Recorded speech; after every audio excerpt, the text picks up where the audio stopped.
Hey everybody, this is Smith tuning into TAOTalks. Welcome to episode 8. In today's episode, Jesse and I talked about individualism and collectivism. Really the question, and I say it jokingly, but the question that we explored was if you were given an opportunity to join a commune, would you join it? Again, it's a joke, but really we talked about how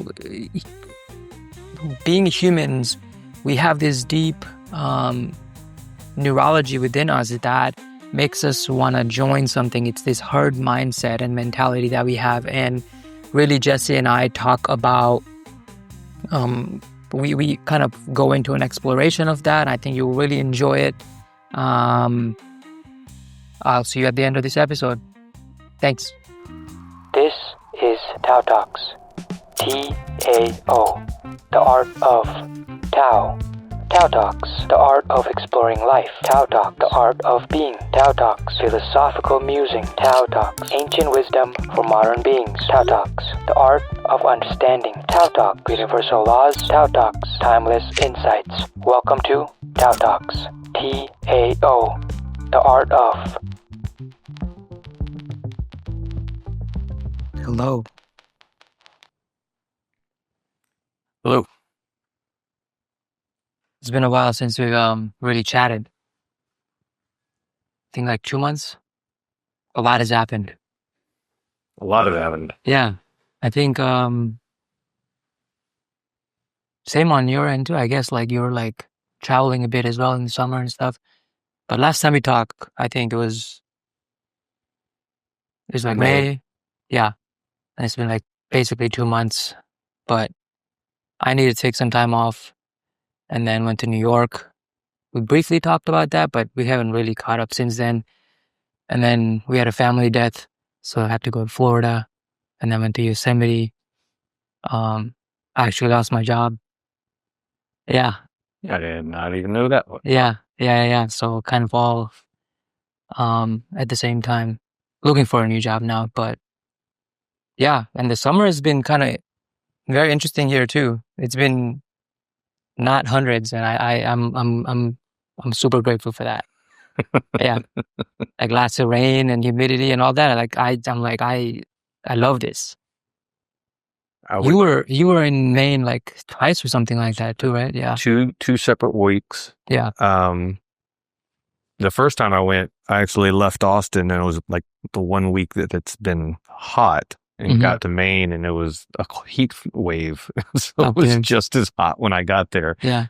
This past time I left, it was cool here, and it was cool there too. And then coming back, like it's been nice here. This morning I went for a little bike ride before, like 71 or something. I was actually chilled. Yeah.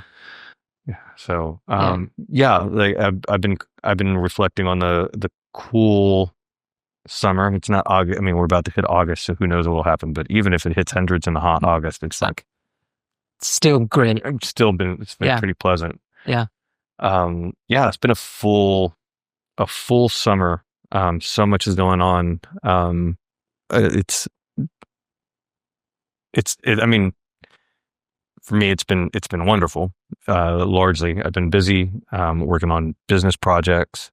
Yeah. I had a kid who's getting ready to go into his senior year, getting his driver's license, looking at colleges. He's actually getting on a plane. He's on a plane right now to go to Oregon to look at 4 different universities in Oregon. So that's a big change. Yeah. And then everything with my partner and her kids, and it's a very full life. Yeah, I feel like we didn't really plan to do this, but we I guess took you can say like a summer break from here, but it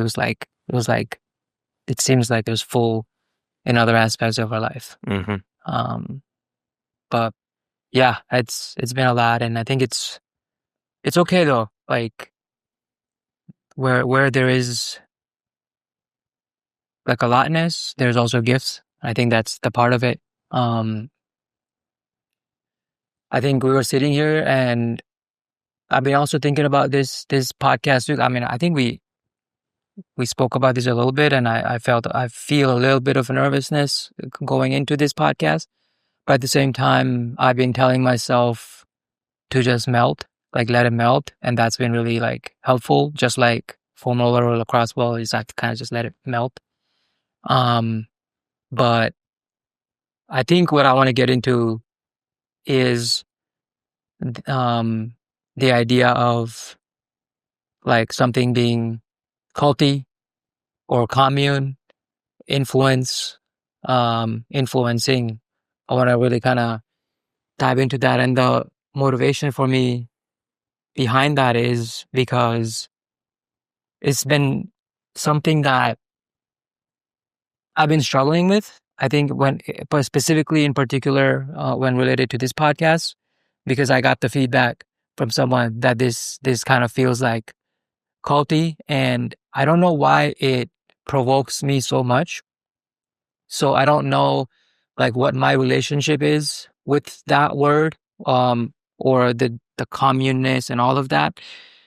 I want to explore that, and I obviously would love to hear like what like your relationship with that is. And for me, it's like kind of befuddling, or it's like really confusing for me, because I look at things like, okay, well, there's like nationalism or religiousness, like all like, okay, that all that you can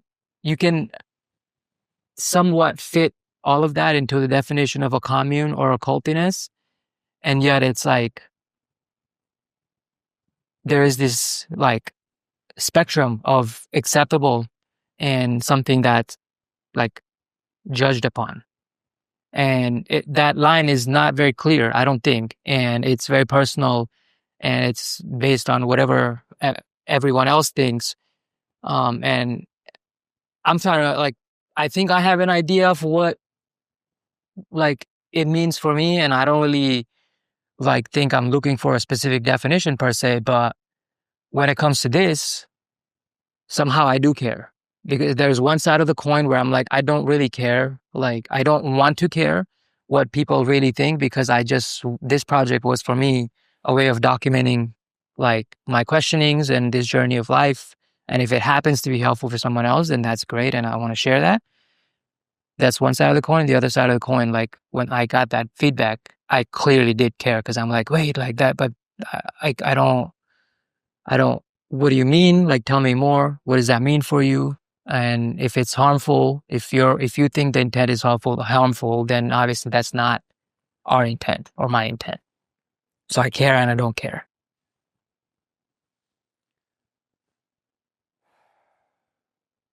This one.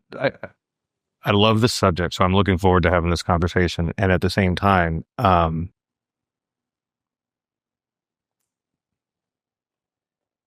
it's a very challenging subject.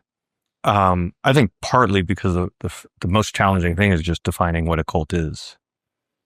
There was a time that I thought that I was an expert on understanding what cults and what it meant.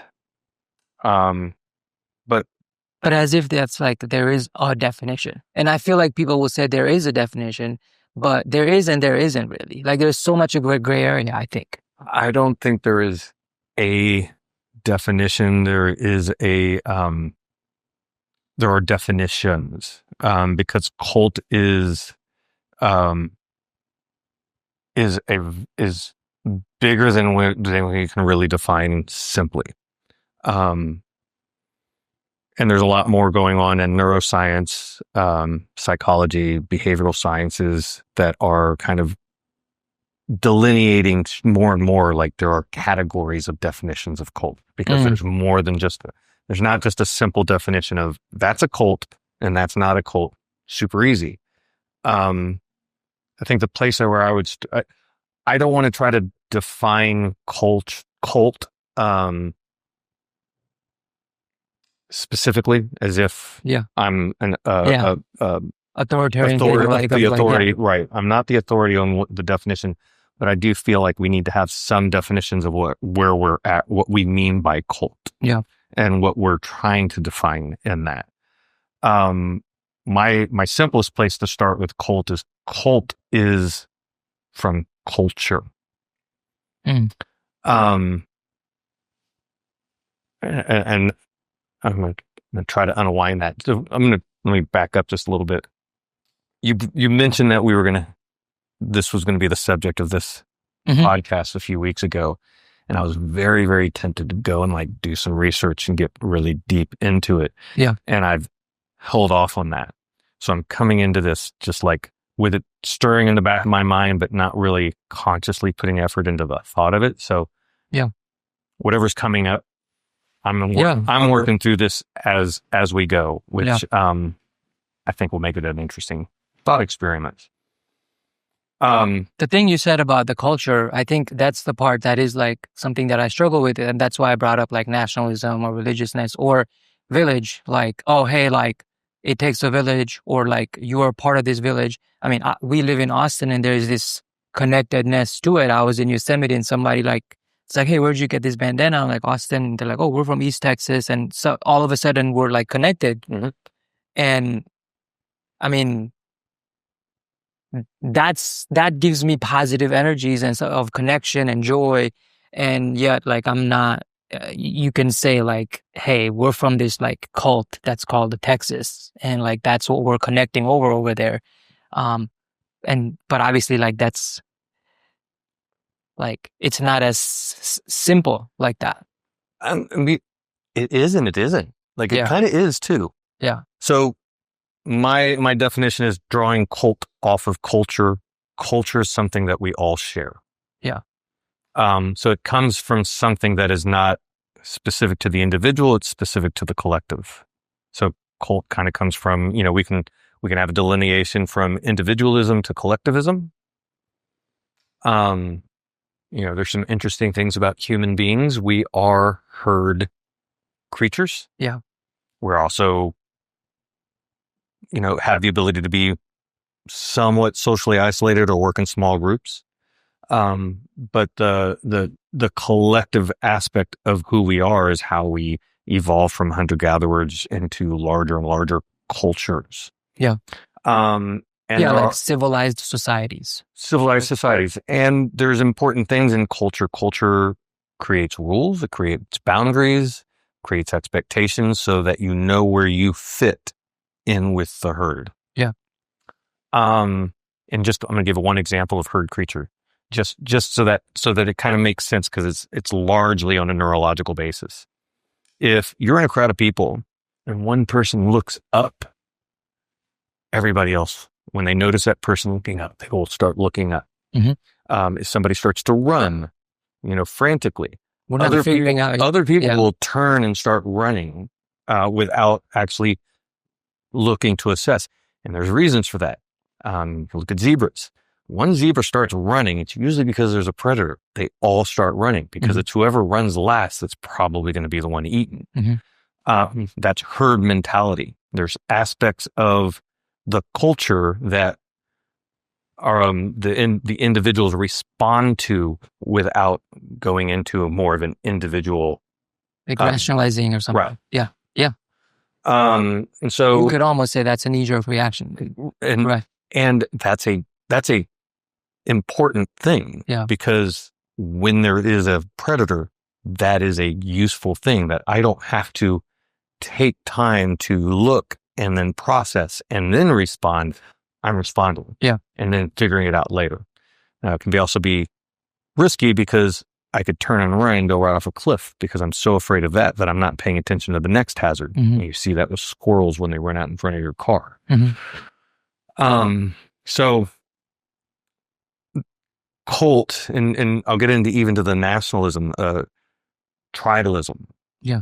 We are, we recognize because is our tribe, because you go back a few thousand years, if you wander into the wrong tribe where people look differently than you do, that is a very dangerous place to be. You're at huge risk. So we have a natural part of our neurology that when we see different, we want to move away from it. We find it's dangerous.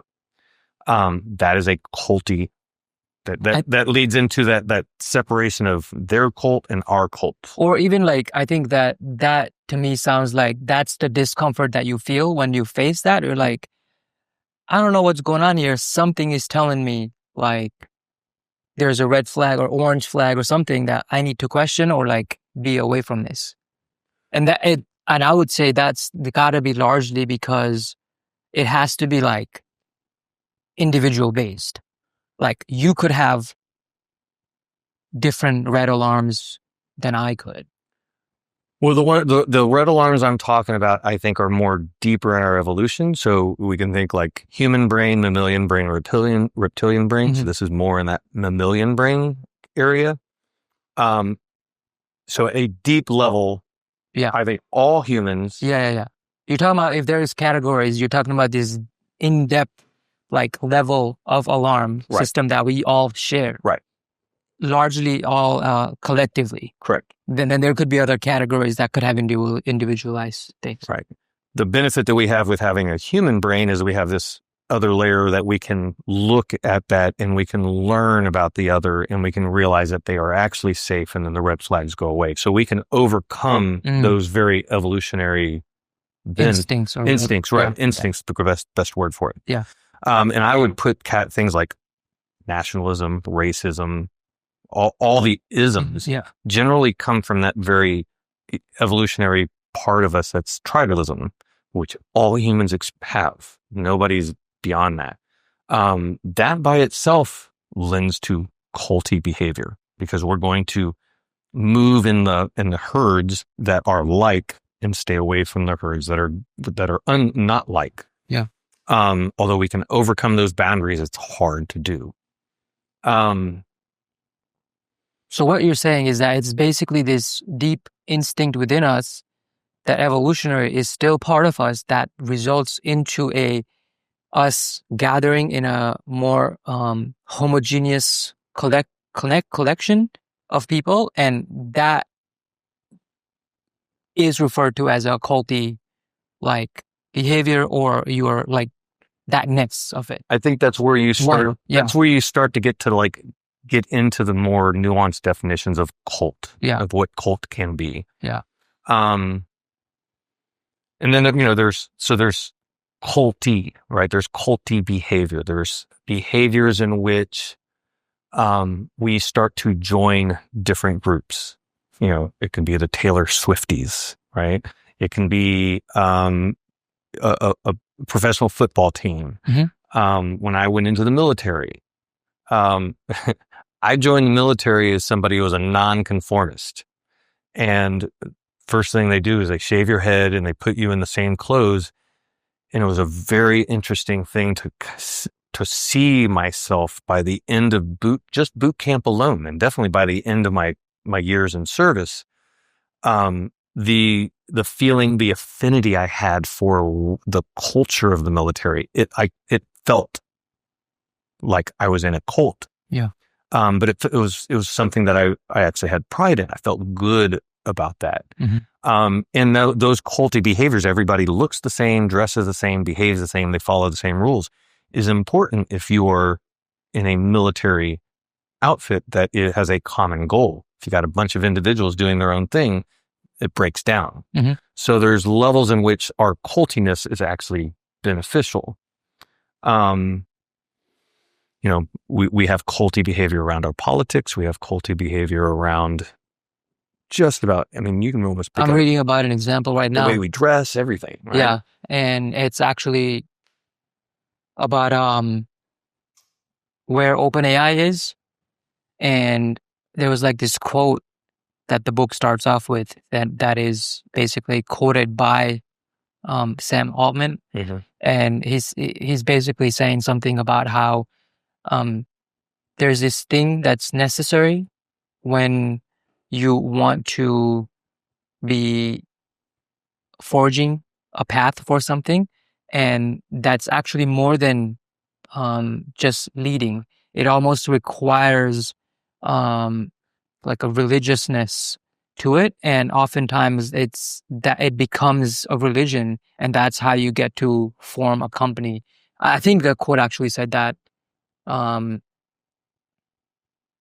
like leaders lead to form a company, or like if you want to make a company, then you have to be a leader. But if you want to like be a forefather of something, then you almost have to be like you have to form a religion almost.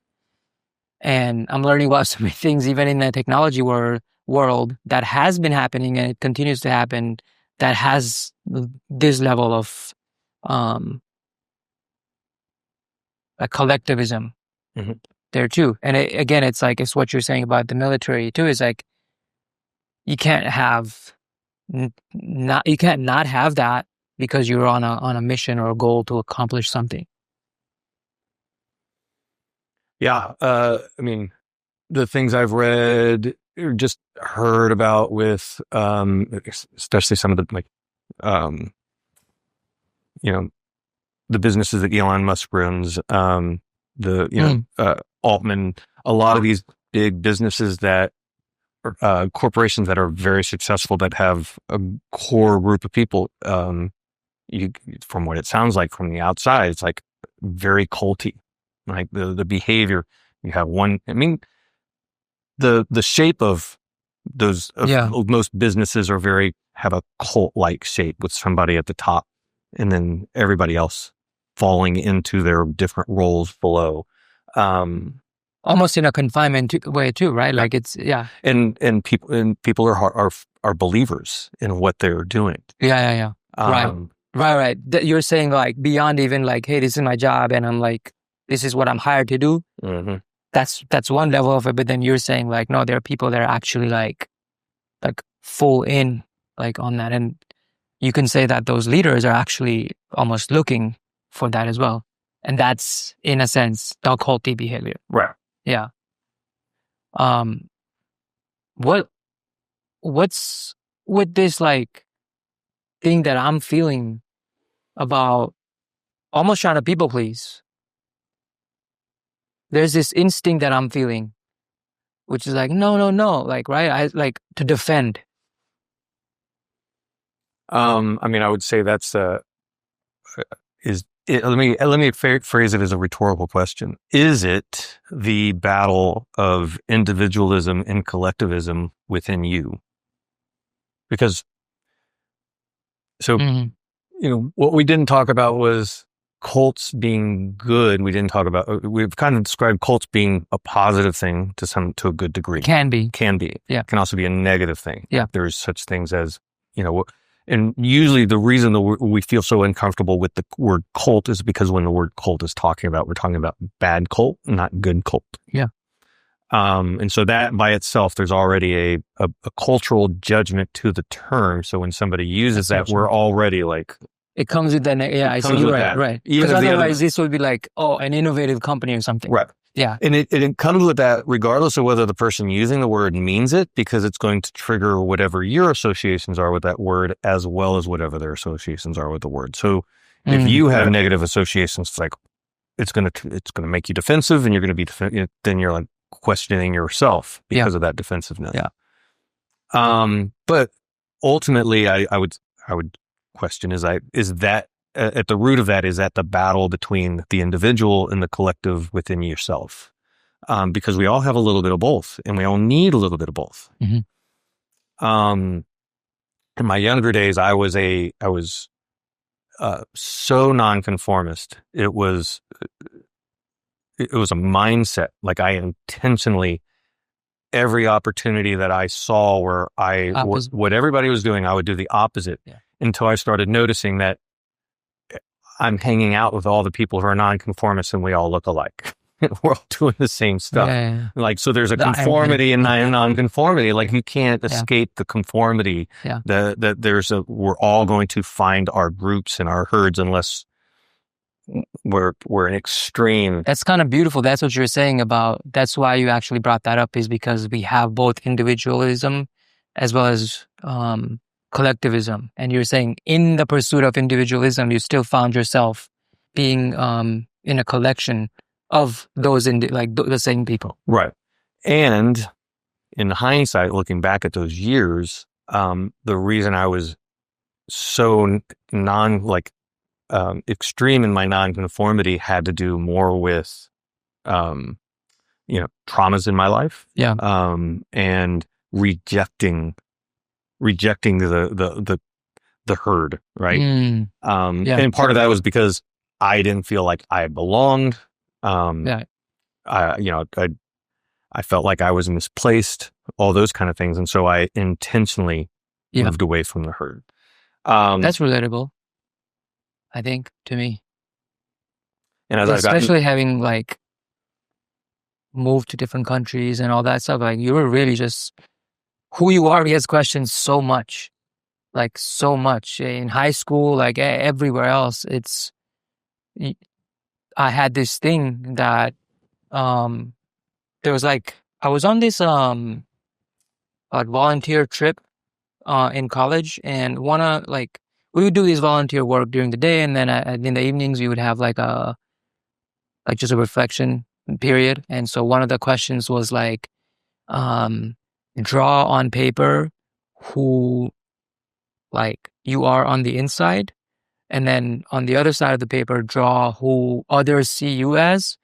And I basically drew this person who had like a side part and like very like what's the word, like formal like clothes, not suit and tie, but like almost traditional clothes.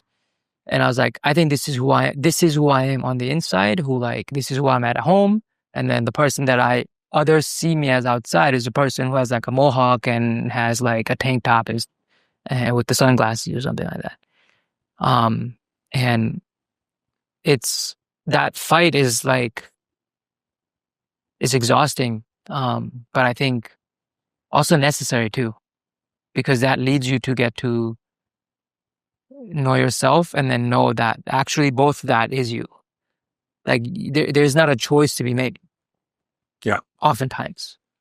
I mean, what a great exercise. Number one. Yeah. It's a super fun exercise. You can do the same thing with words, like words to describe yourself, to draw a picture. You can associate with plants, animals, things like that. Cool exercise. Cause it allows you to see the internal versus the external, which is largely what we're talking about. Yeah. I think that the feedback about the podcast, it maybe being like we're part of a cult. The feedback to that feedback I got was, so what it is.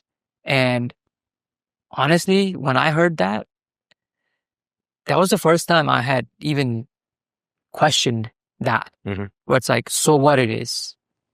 And there was a lot of like meltingness in that. And there was also a lot of like relief in just questioning that. It allowed me to discover that just because something is challenged about me doesn't mean that I have to take on that challenge. Always.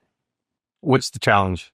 Is the challenge if somebody challenges me like, oh, this is like culty, like watch out, like proceed with caution or something. And I think the feedback to that was like, so what, it's culty? It was almost like, it sounds arrogant when you could say that, like if I just like, so what it is. But the other part of it that I'm reading into that is like, I think I'm proceeding with the intents that I have, and I can't predict all the repercussions that it could have around it. I can't be in control of that because I'm not. Personally, I like the challenge. And I think what I want to take from that challenge is,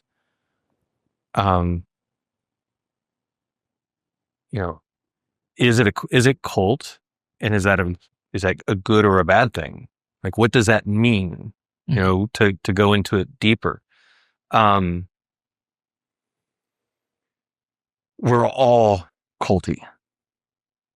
Jesse, when you say that though, I feel like most of the people, they have that negative association with that word, right? Like we already put it out there, but when we say that, it's basically going to go to like the negative thing because you're saying. That's the reason I want to dive into it. Yeah. That's the reason I want to go to that and say like, okay, so it is. Because I can point out a lot of things that are very culty in the same way that what we're doing is culty. I don't want to shy away from that word. I kind of want to lean into it. Because the question, like, is that a good or a bad thing? If somebody just has a favorite baseball team, and they buy all the fan paraphernalia, they hang out with only people that are fans. That's all they know. Well, if it's all they know, like, I would be concerned, like, you're a little, like, branch out a little bit. But it might be all they know because it's all they have, and that's their outlet to social, that's their outlet to friends. It gives them some meaning and purpose that if you took that away, they wouldn't have that otherwise in their life. Is that a good cult or a bad cult?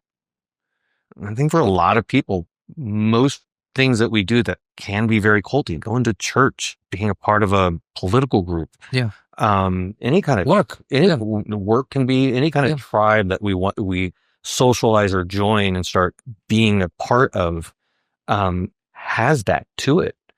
And if, part of the reason I want to lean into the word is because there are dangerous cults. There are cults that are bad. And if we are all susceptible to cults, we are all susceptible to bad cults. And if we aren't willing to look at the word and reflect it within ourselves, how do we know what we're doing is actually good or bad? I'm saying that everybody's got some kind of a culty behavior. Everybody's a part of some cult on some level. Is that a good or is that bad? Is a question in which we all get to have some self-reflection on and question. And having feedback from other people is a good thing too. It's one of the things that helps to prevent us from getting into a bad cult. Yeah. Because bad cults, one of the first things they do is separate you from your tribe, so that, they bring you in and then they cut you off from everything else that you formerly knew. So maintaining those conversations where, is this good or bad? And it's like, they don't have to like it, but just the fact that I have the conversation means that I'm not getting pulled into this and being isolated. So I want to lean into that word a little bit, reclaim what is positive with it. Because I think there's a lot of positives from culty type behavior. But then I think what you're also saying is that, okay, well, you received that word in the feedback, but then take the next step to questioning whether it's a good or bad thing, and then having a dialogue, either by yourself or in a collective setting, where it's no longer just about the word. You're now actually getting to reflect the implications of the work, like whatever you're doing, the act, all that. Yeah. So I want to give a little history on this. I'm gonna stay brief. I don't want to get too in the weeds with it. The word cult is a word that has been with me since my birth. I don't know how much I've done my history background, but when I was born, around the age 9 months old, my father took me away from my mom, and I did not actually meet my mom until I was nearly 18 years old. And one of the things that my father told me is the reason he left is because my mom was in a cult. It was a political psychotherapy cult. I have my opinions of whether she was in a cult or not a cult. They do not jive with my dad's definition of a cult, so I'm not going to even go into that to talk about that part. But that was from an early age. And I think I was about 8 years old when my father... You could say that was conditioning. Like that's your conditioning with that word. Yeah. Your dad's version of the word. When I was like 17, 18, I actually went to a conference on cults. Part of the reason I went into my first time going to school as a psychology major is because I was trying to understand and learn and understand cults more. So I have it. Cult has a deep meaning and very strongly associated with that negative form of the word. For you or For me. Yeah. for you? Okay. Yeah. So I've had to do, like, this has been a big part of my processing over time, is like, what is that word? Understanding it, unpacking it. And part of the reason I was nonconformist is because of that trauma, because I was so geared anti-cult that I stayed away from anything that looked like cult behavior whatsoever. Again, largely to my own detriment. It was not a good thing that I was so anti-conformist. And at the same time, there's a lot of aspects of anti-conformity that I absolutely love and still feel drawn to. It's a strange thing. I think it's a full circle. Like that's what makes me, what it makes me think of right now is like, it's like you are this and that, even though they're polar opposites. And I think that's the full circle there. It's the same thing with like, oh, like you're so individualistic that you're going to end up finding yourself in a collection of other individuals in trying to shy away from being a collective. And I don't know, that's the struggle of life or beauty of life.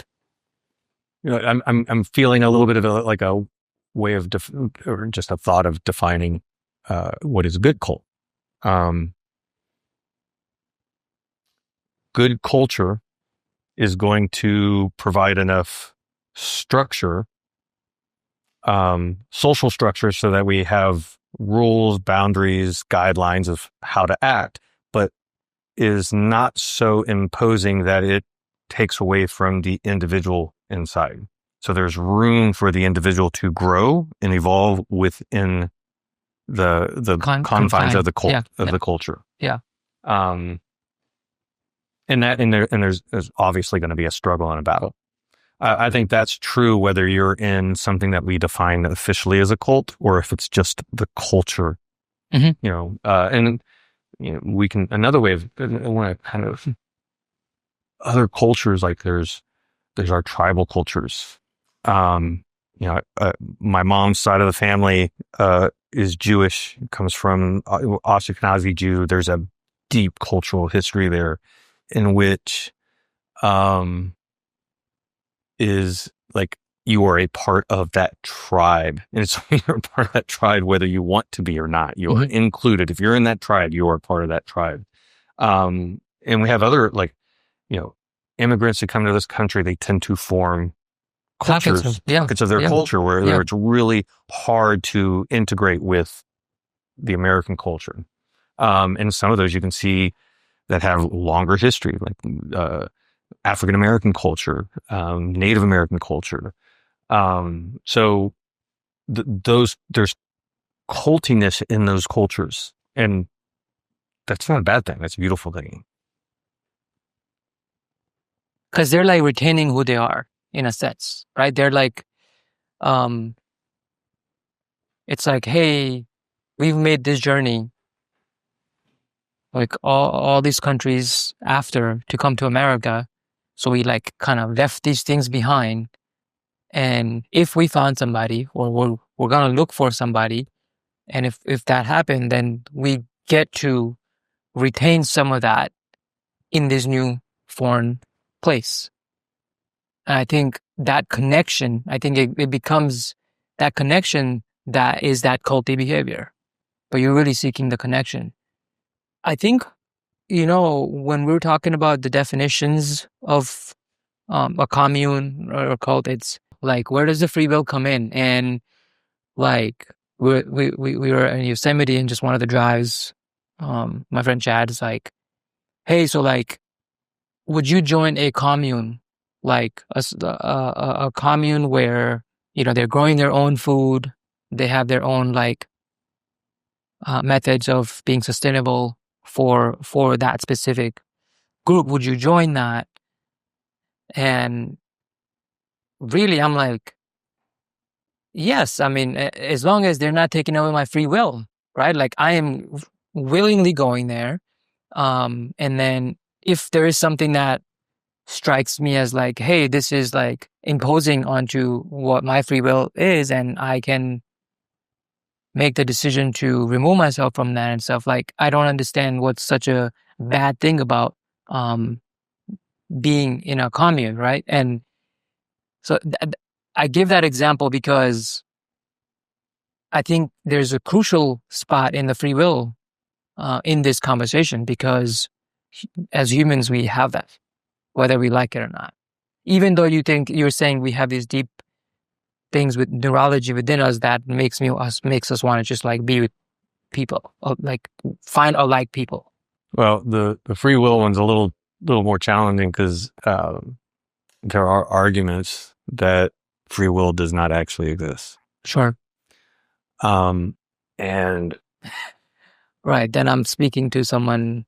This whole foundation that I built my own argument about is like, for them it would be flawed. Right. Yeah. And I'll be honest, I lean largely to free will. I think free will exists, but I think it exists very, very narrowly. And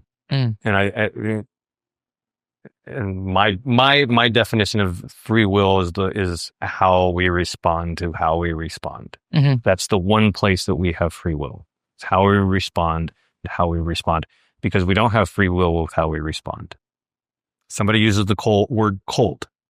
Do you have free will of the feelings that come up when that word is pointed at you? Right. Like, no, but you do have some free will over what you do with it after the fact. Yeah. I'd be very wary personally of joining a commune. Sustainable living, all the things sound really, wonderful and good, and you go contribute to the larger. There's a part of me that would love to have that. But I know as soon as you step into that, your ability to respond to how you respond is going to be taken away very quickly. And it's not taken away. It's literally, you're handing it over, because we don't recognize how just being in a small insular group changes how we respond to things. Wait, but how could that be so different? Like, when we then like take that, because now you said something about small group, right? Okay, well, let's extract that and let's do a small country. You could say there are countries that are as small as that group, but like, does that mean their free wills are taken away? I mean, maybe not. To a great deal, yeah. So, I mean, even in the States, we have free wills taken away. We can't just drive around however we want. Like, there's a lane we have to be on and all that. That's why my definition of free will is very narrowly defined. Yeah. And yet, like, I think the people who have that negative association with the cult, it's like, that's all okay, because because it's America. This is how you do your own litter. There's trash cans, all these rules. That's okay. But then you step out of certain boundaries, and then it goes to this negative connotation of the word cult or rules. Well, let me define make a definition for what is commonly considered a bad cult. Mm-hmm. So I'm not defining what is a bad cult. I'm defining what is considered perceived as a bad cult. Yeah. Not my cult, that their cult is a bad cult. Anything that is not my culture is a bad cult. I mean, that's just isms right there. Yeah. Isms, or is it like, if I'm a political party blue, then everybody political party red is in a bad cult. I'm not in a cult, but they're in a cult. Flip those colors. Red cult looking at blue cult, exact same thing. Non-religious people looking at religious people. Religious people looking at other sects of religion. Mm-hmm. Theirs is wrong, mine is right. Theirs is bad, mine is good. Right? That's the part of the reason that the word cult has so much baggage with it, is because, again, tribalism is my group is the good group and the other group is the dangerous group. It's I don't know. It's uncertain. It's questioning. I know what I'm going to have here, even though I'm giving up a tremendous amount of my individualism to be a part of it. In being that cult. Right. But I'm considering that this is my free will to be here. So I'm not in a cult. They're in a cult, which is what makes it bad. But the same behaviors tend to take place throughout. That's so interesting that you brought in free will in that, because it was like, like almost antithesis. Because they think they have free will, and therefore they're staying there in that scenario. I'm not wanting to other them, but I'm just saying, like, in that scenario. So they're doing the same thing that they're judging the others to do it. But the difference is just the differences in ideologies, whatever they may be, according to that person who's in the chair of being a judge. Right. Yeah. And ideology is the difference, because if you look at actions based on ideologies, a lot of times when you get to the actions look the same. They just have different stories as far as why their actions are the right actions. Mm-hmm. I'm doing this because of righteousness, because of this, because they're doing it wrong. They're not for the things that I'm doing. But at the action stage, we're all doing pretty ugly things to one another. Insane. But it's justified if I'm on the side of good versus the side of bad. I can do the all things kinds that of we awful can do to convince ourselves, huh? Yeah. Because I'm just learning, like this, that's the story that's happening with the whole, like, artificial intelligence, like, development too. It's like Google, like, whoa, they can't get ahead. So then we're going to form this other thing called OpenAI. And it's OpenAI because we're going to make it so that it's humane. Like, it's for the humanity.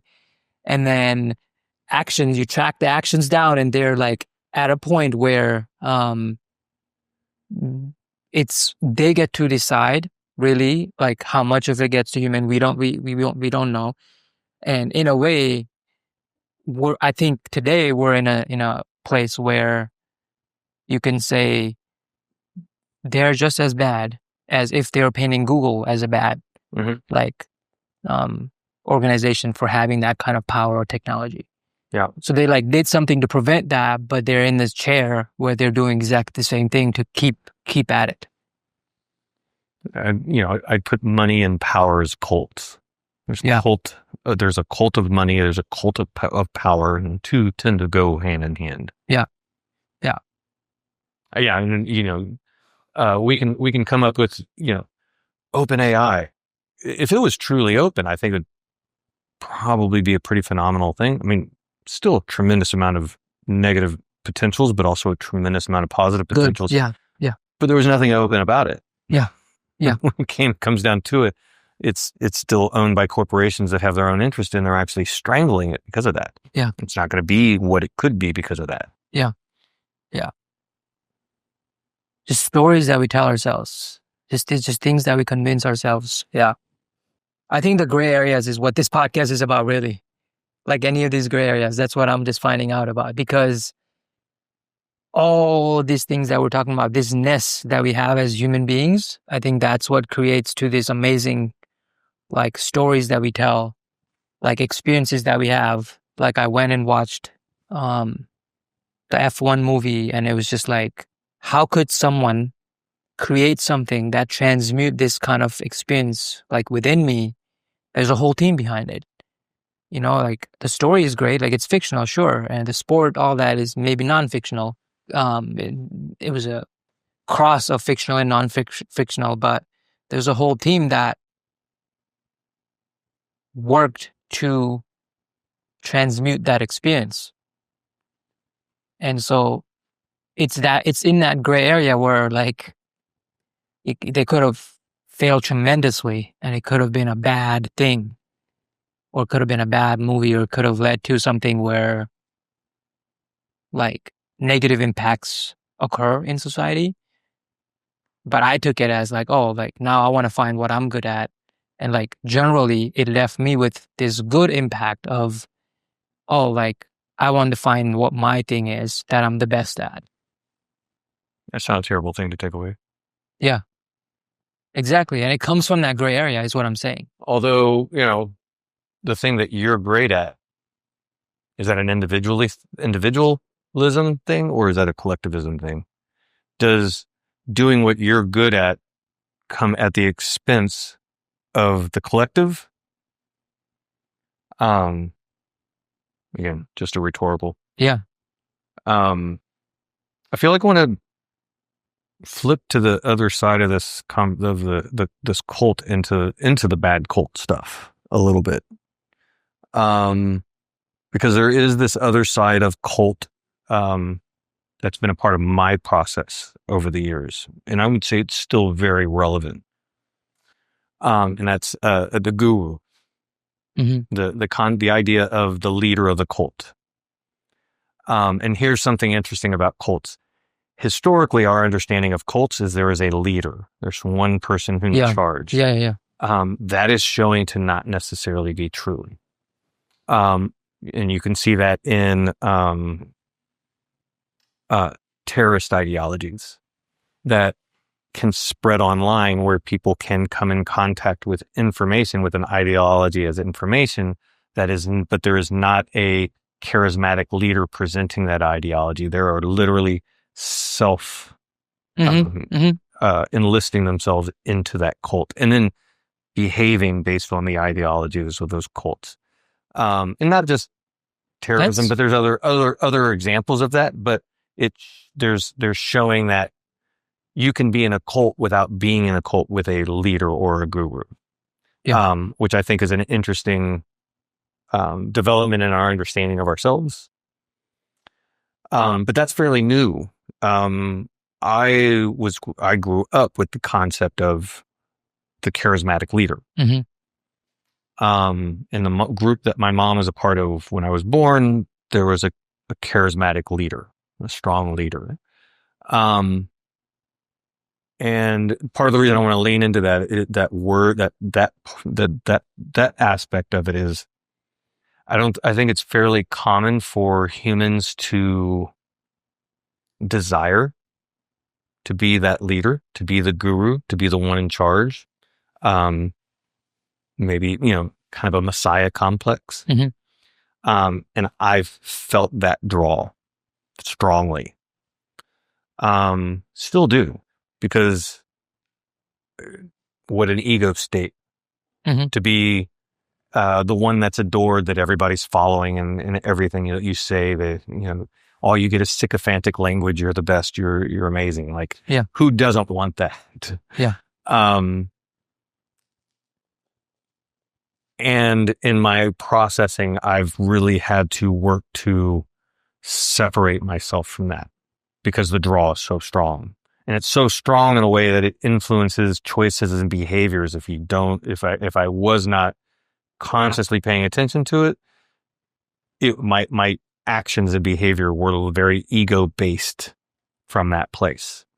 And the outcomes I was getting when I was in that mindset were not great outcomes for me or the people around me. And so I've had to, that's something I come to terms with and continue to come to terms with. That's the part of cult that makes me uncomfortable. Do you have power over that though? Do you have control over that? Because you're saying it makes you uncomfortable, but how much is it really? I think that, I definitely do think we have some power over it. Number one. But that sounds like you're going to go down the individualism. It could mean one resolution to that could be I'm going to avoid myself from being in that kind of situation. I wouldn't call it, it's not quite that extreme. It's more nuanced. It's step by step. Yeah. And this is where I come, it's guidance related more than anything. It's taking the decision off me and putting it into something that I feel is higher than me. That feels emotionally neutral from my ego, because sometimes it can say no to that. And sometimes it says, sometimes my ego is actually the right path. Right. I do something that's a little ego based because my ego really is the best tool for what's in front of me. And, it feels good to my ego and it was purposeful. And there's other times where it's no, I need to do something more heartfelt or more grounded. And the ego could take a back seat. And sometimes my ego feels a little deflated, but feels meaningful and purposeful too. And on the other side of it, I see that's where I needed to be. So I don't think it's quite as simple as collectivism, individualism, nonconformity. I'm not doing it in that state that I did when I was ignorant to myself. Yeah. But I have a lot of knowledge and background on human behavior, our psychology, our neurology, those are powerful tools. Charismatic leaders who end up leading cults learn those tools. Most of the especially the terrible ones, have a background in learning the psychology, understanding it. Some just learned it naturally. Yeah. But a lot of them actually have some background in understanding and human behavior, and were able to use that to manipulate people. So that having that knowledge gives me a power that I have to either recognize I'm tapping into. As a basketball coach, I'm intentionally tapping into that power in order to motivate and inspire my athletes. When I'm working with my clients, I'm tapping into that to try to get better outcomes for them. But I also have to keep a separation, because the outcomes are theirs, not mine. And if I'm telling them what, or motivating them to do what I want them to do, as opposed to motivating them to find what gives them meaning and purpose, there's a really fine line there. And so I have to be very, very conscious in that area of where I'm tiptoeing. Is this me putting my ego in place, or can I let my ego go and let it be about the client or the student? And so that part of it is very, very conscious. And it has to be just simply because of the nature of the work that I do. I think, so the thing that you're talking about, like the charismatic leader and things like that, and they also learning certain tools of human psychology and understanding of that. When you were saying that, I'm like, okay, well, like you have that, and what's the separator, right? And I think having heard like your viewpoint here and what you're consciously working on, I think that fine line that you define, perhaps is something that like differentiates, like in your viewpoint of what you do versus what a charismatic leader in a cult would do. That's what you're saying, right? Yeah. Because they will make it about them, like make it about themselves so that they benefit something. Tremendous amount of narcissism. Versus you saying you consciously work on making sure that your clients, or the people around you get to find out and decide for themselves about what it is that's theirs. Yeah. And that's not an easy area to tiptoe. Yeah. Right. I can't even fathom. We're one of the areas where I noticed that that this comes up for me is, compliments. I don't take compliments very well, and that is somewhat self-conditioned, because compliments feel good. And I do have some narcissism. We all have some levels of narcissism. And so receiving compliments, like, that feels good. I want more of them, and then it's easy to turn my desire for compliments to turn into the actions in which I'm moving toward things, making things about me. How do I change you in order to compliment me? How do I mold everybody else around me? And so that paying attention to my own narcissism, noticing that when I receive a compliment, how that lights up that particular part of my neurology. And I've gotten to where I'm really uncomfortable. Like I've conditioned myself to be uncomfortable with that feeling, so that when I get a compliment, it's like a caution. And it's hard to accept a compliment. I tend to move past it or deflect it very quickly. And I'm not saying that is a good thing. I don't know if it's a good thing or a bad thing. I think you're saying that's one of your tools. It's one of my tools, and there's times in which I should be accepting compliments more and don't do it very well. Yeah. But that is my tool. One of my tools as far as recognizing this part of my neurology that is very real. Mm-hmm. Being a teacher it's a status that puts you other people tend to elevate you above them. That automatically puts you into this hierarchical position, which can become culty. Yeah. And so again, like it's something that I consciously think about and grapple with regularly. Mm-hmm. Yeah. And it definitely is, getting into when I got into the work, working with my teachers, everybody on the outside definitely was concerned about it being a cult. Which again, at this point, it was like, I want to appreciate those things. I want to appreciate people putting that challenge out there. So the conversation belongs in what we're doing here.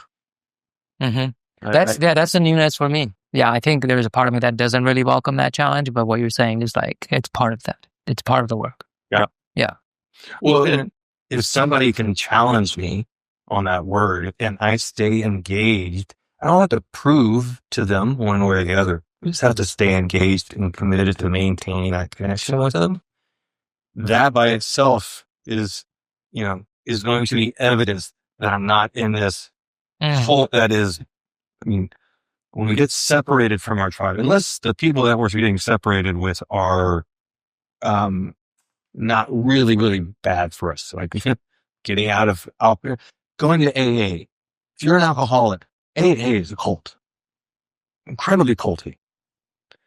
But it's from their point of view. That's what you're saying. I think from an outsider looking in and looking at cult, what cult-like behavior is, AA is very culty. There's a lot of culting behavior. It's very religious based. There's a lot of conformity, but it's serving a purpose and it's very effective. It is the most effective way for helping alcoholics. Yeah. So is that bad cult? No, it is a great cult. But I still think it's very culty. Forget where I was starting on that, where I brought AA. AA is probably a really good example because it is separating from, trying to take you from your other tribe, but that other tribe is not, it's your bartender. It's the liquor store. It's the other people who drink. Right. Or if you're, some other kind of addiction. So anything, if it's separating you from things that are good, your family, your friends, the things that you have held true and been strong staples in your life, if it's separating from you from that, and that's a dangerous thing. Yeah. And it's interesting how the same thing can be flipped to be good versus bad, depending on what you're moving away from and what you're moving towards. But I want to maintain those healthy connections. As long as I got healthy connections, that means I'm not getting a separation and I'm not ending up in a place where I go, oh, how did I end up in this isolated place? Yeah. Yeah. Away from, where I'm no longer thinking for myself. I'm basically just doing what I'm told. Yeah. Yeah. I think there's a lot more to this conversation. We'll have it for sure. I would, the audience might have questions coming out of this, whether you're watching this, if it comes out or a year from now. Yeah. I'd love to come back and revisit this one because this is a question or a conversation that, I think there's a lot of richness in which we can reclaim the word cult. And one of the beauties of regaining the word cult is coming back to your exercise of drawing your inner and your outer. Yeah. There's always going to be a difference between the two. How we see ourselves internally versus how we see ourselves to what's projected out. Never going to be perfectly the same. But they can come into more of an integration. And I think it happens from having this kind of conversation. Because in the conversation, I get to choose. Yeah. I get to choose the areas in which I choose collectivism because there's a aspect of collectivism which puts me in service to others. I'm not just about me, the individual. I think one of the loneliest and most purposeless and meaningless lives that tend to get lived are ones in which are separated from service to others. Mm-hmm. So the more individualistic they become, the more narcissistic me. They may be incredibly successful in all the ways that we tend to measure success, but internally it's just like a deep, instead of a heart, it's a big lump of coal. Yeah. That doesn't, like, why would I want to be successful in life and feel that way? So there's levels of collectivism, of cultish behavior in which I get to choose, because being in service, I feel like I'm doing something meaningful and purposeful. And yet I also need to maintain some of my individualism. Yeah. I also think it's important for humanity in general that we balance these things. Because if everybody's a herd creature, right, then when the leader goes off the cliff, we're all going to go off the cliff with him. Yeah. So there needs to be individuals who can be nonconformist at times, because there's times where the bulk of the herd goes off and dies, and it's those who did not that live and carry on. Yeah. So that just from an evolutionary standpoint, the fact that we have those two things in dynamics constantly battling with each other is actually really relevant and important. And so I want the reflection on it can be very helpful. Is what I'm doing serving me and serving my community? Yeah. And, and I get to choose sometimes, like, oh, that is not, I've been doing this for them, but it's not really serving me. If it's not serving me, is it really in service to them? Or am I just doing it because I think I have to? And if I cut that, maybe I can shift to something else that's also still in service, or maybe I really do need to still focus something more individualistically. And in that individualistic search, I come up with something that can then be shared with everybody. Yeah. So the dynamic is rich. Yeah. Thank you, Jesse. My pleasure. Glad we got through that one. For sure. Yeah. You made it all the way to the end. Thank you for watching the entire episode. Again, can't believe this is already episode 8 in first season. If you enjoyed it, please share it with your friends. Like, comment, let us know what you think about it. And we'll see you in the next one. This is Smith, tuning out of TAOTalks.